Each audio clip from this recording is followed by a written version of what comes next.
of the particles that are in the body, you can see the arrows on the little particles there. All the particles that have been injected into the patient align to the magnetic field. So what happens is when we release the magnetic field after a half second, those particles that are not stuck immediately lose their magnetic field. But the particles that are stuck, it takes them about 2 seconds to lose their magnetic field because they can't shift because they're stuck on a cell. So we take advantage of that. What we do is we turn on our squid detector after we've pulsed the magnetic field and we've waited for the non-bound particles to relax. This concept of relaxation from the magnetic field, right? So I pulse everything, all the particles align to the magnetic field. I turn the magnetic field off. I leave the detector off. Non-bound particles lose their magnetic field in a half a second.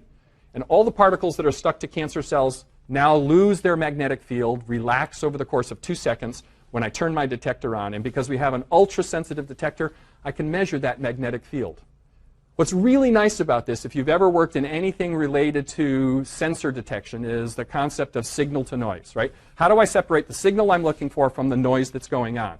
What's really great about this, and this is why I said it's elegant in its simplicity, there is nothing else in nature that's giving off a magnetic field like this.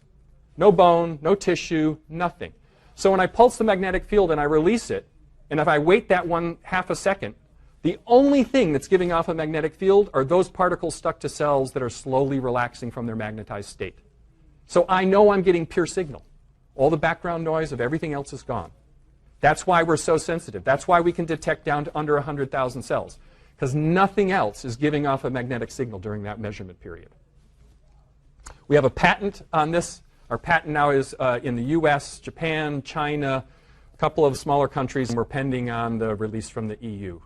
So we have a strong intellectual property position on the use of magnetic relaxometry as a way to measure in vivo target-specific disease states. And it's not just restricted to cancer. We could expand this to other types of diseases. Anything we can attach an antibody to target a cell, we can use this for.